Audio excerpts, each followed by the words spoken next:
Hello juniors, and welcome back to Computer Systems and Programming. For this video, we're going to be going over Project 2, which is rock, paper, scissors. So first, as we're going through this lesson plan, you can feel free to follow along on the activity prompt. This has all the same steps that I have, and it'll kind of give you a guide as you're going through the project. So the first thing we're going to do is go over to the Eclipse, and we're going to make a file, new PyDev project. We're going to name this rock, paper, scissors. Rock, paper, scissors. The capitalization is important, so make sure that the P is capitalized and the S is capitalized. I already have this project, so I can't make a new one. Then, once you have your project folder, you can go ahead and make a rock, paper. Go ahead and make a file, new, rock, paper, scissors file. So you're going to make file, and then make sure you're clicked on the rock, paper, scissors, and you're going to name it rock, paper, scissors process. So this .txt. This process file is going to be where we write our objective and pseudocode. So you're going to use this txt to write your objective. Then you'll interpret that objective into some pseudocode, and it'll all be stored in here. I already have one, so I'm just going to open it up instead. Now, when we go ahead and start this project, we have to think of our objective, which we talked about at Cohort, which is the one-sentence summary of our program. That's the first part. And the second part is the to-do list of elements needed to complete the objective. So, our first one-sentence summary is just what this program will do. So we've written this for you. This program will allow the user to play rock, paper, scissors against the computer. So you can just write that out in your rock, paper, scissors process.txt. So you can write objective and then write this program will allow users to play rock, paper, scissors against the computer. Then, once you have that written out, we'll do the second part of writing all the steps we need to do to complete that. These aren't in any particular order, but sometimes it is helpful to have them in order, but it's not required. So the first thing we need to do is create code that checks who won each round. So these are going to be very complex if statements that are going to have a lot of intricate working parts. So we made that a whole step. We need to check who won each round. If it was the computer, the human, or was it a tie? Then the next step is we will create code that takes input / choices from the user. So we need to get the choices from the user. What do they want to do? Do they want to pick rock, paper, or scissors? And once we get their answer, we need to take that in. Then we'll create code that takes their input from the computer. So this is a little bit different. That's why we put it in quotes, because the computer doesn't technically have an input.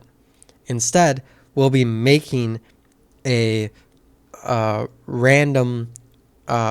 be using a random function that will generate a random number, and 1 through 3, 1 being rock, 2 being paper, and 3 being scissors. So we will call that input for this sake, though.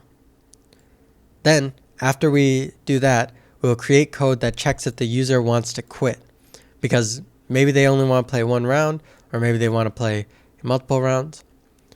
So, or if the user doesn't enter one of the right options, rock, paper, or scissors. Because before, we checked if the user won or not. But they may want to quit halfway through, or they might type it wrong. Maybe they'll write scissors or something. And if they type something wrong, we won't know what their choice is. So we'll just make code that tells them that they didn't answer the right option. They didn't choose rock, paper, or scissors.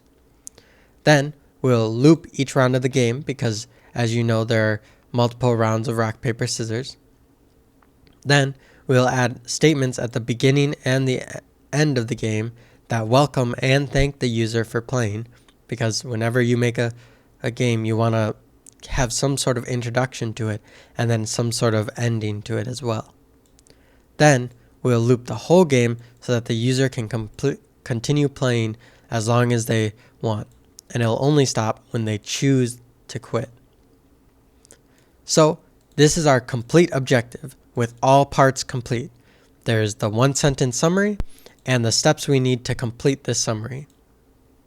Then, now that we've finished this, we can move on to our pseudocode. So this is writing the code kind of how it would look in actual Python. So we're going to set a variable called keep playing to true. And then we're going to say while keep playing is true, we're going to do all of this stuff that's tabbed in. All of this that's tabbed in once. And you can see there's another while loop in here that has more stuff. But this first one does all of this. But what it's going to do, it's going to print a welcome to the players. Then it's going to print a statement with the rules. Best 2 out of 3, press Q to quit, all the normal stuff. Then we're going to make a key that assigns a number for the choice of the computer. Since the computer can only generate random numbers, it's going to have to, we're going to have to make this key. So either 1 is rock, 2 is scissors, 3 is paper. Then we're going to import this random function that will allow us to choose a random thing choose a random number 1 through 3. Then, before we start this while loop that starts the actual game, we'll set the computer and the player score to 0, just so that everything is set off on equal playing fields.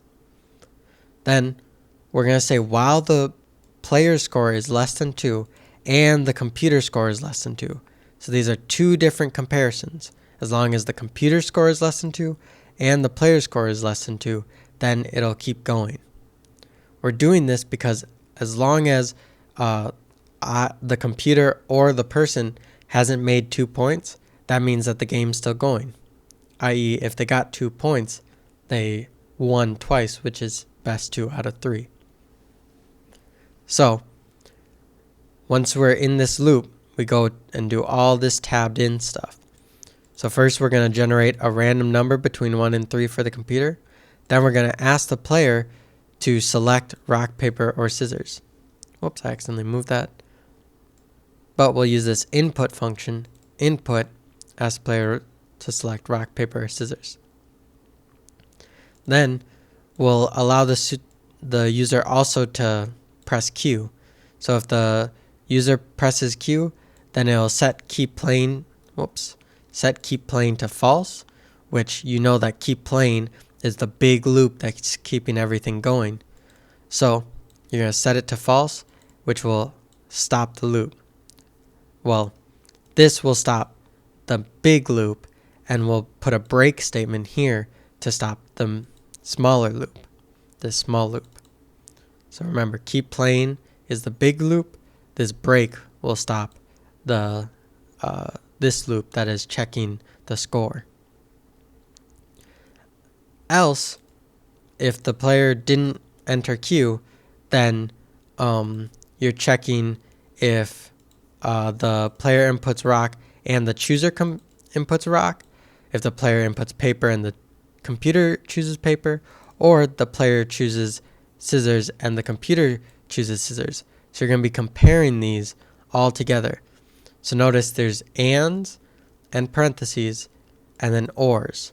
So this is one conditional statement. You'll be checking if player equals rock and computer equals rock. And then this is one big thing. So both of these two things have to be true for this if statement to be true.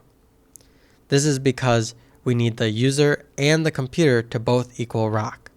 So if player equals rock, then if player equals rock and the computer equals rock, it's a tie. If player equals paper and the computer equals paper, then it's also a tie. And if the player equals scissors and the computer chooses scissors, then it's a tie. it's going to print out draw, and then it's going to print the player's scores. You're going to always print the scores after each of these just so that everyone can keep track. Then, else if the player inputs rock and the computer inputs scissors, so rock beats scissors, all of this if statement is checking if the human won. So this is checking if there was a draw. This is checking if the human won.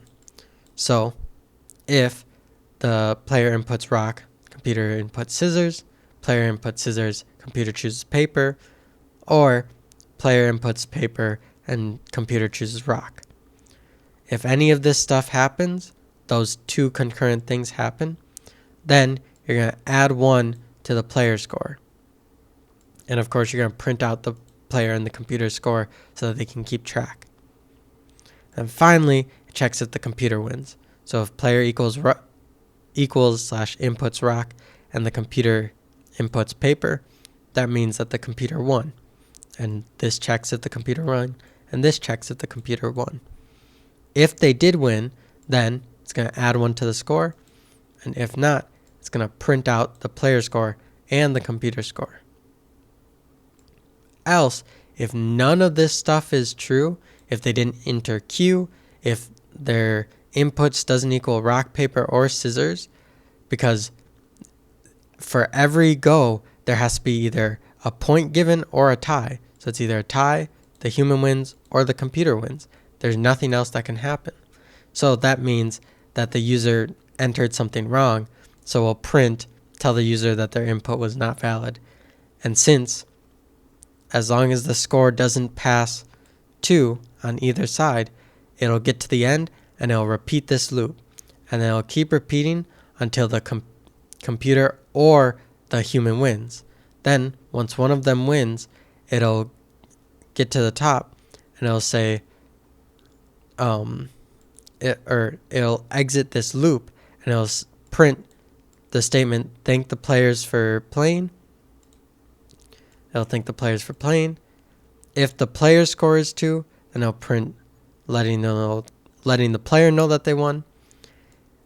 Then it'll print, if the computer score is 2, then it'll print that the computer won. And then it'll finally print out everyone's score. And then it'll go all back over again. So this big while loop contains all of the code. Then this little while loop controls all of this. So you got to remember that the big while loop controls the whole game, whereas this little while loop controls each round. So this part is checking the rounds. This part is checking that they still want to play. So now that you have your objective and your pseudocode written, remember that you do need this written. All of this needs to be written out in your txt file. So make sure, if you didn't do that, go back through this video, watch it over, and type it along with it. Then you're going to start coding. So what you can do is do File, New, PyDev module, and you'll make a rock, paper, scissors, .py. Well, you don't need to type that, but you make a rock, paper, scissors. I already have one. And once you make that, you can start coding. You can use this pseudocode as the basis for your thing, and you can just start replacing this. So once you're in your py file, you can say, oh, make a variable called keep playing and set it to true. Keep playing equals true. And you're going to keep going through this whole pseudocode and doing each part. So for this project, you'll notice that we're not doing the code with you. On the first project, we did the objective, pseudocode, and code with you. Now, on the second project, we're only doing the objective and the pseudocode, and you have to do the code on your own. But we've given you all the resources that you need to do so. And you can feel free to reach out to me with any questions about the pseudocode or the objectives above. Again, if you need help, please reach out to me. Otherwise, once you're done with this, you can go back onto Canvas and you can submit it to the Project 2 activity prompt. And you'll submit a link to your GitHub repository. So again, you'll go on GitHub, you'll publish this rock, paper, scissors module. Inside, you should have a .py and the .txt. And then on Canvas, you submit it to here. You will be graded on having a complete objective, pseudocode, and code. And the code needs to run and work completely. If you have any questions, you can refer to the activity prompt, and I'll give you all the instructions. Remember to switch accounts to your Whiskmail. But it gives you all the instructions that you need, and it gives you the point requirements. Remember that our points are a little bit off, but you can kind of imagine how it would be. The final code is worth a lot, the pseudocode is worth a little bit, and the objective is worth a little bit less. Here's all the parts of the pseudocode and the code, or the pseudocode and the objective, and you can submit your files here. All right, juniors, I'll see you all later.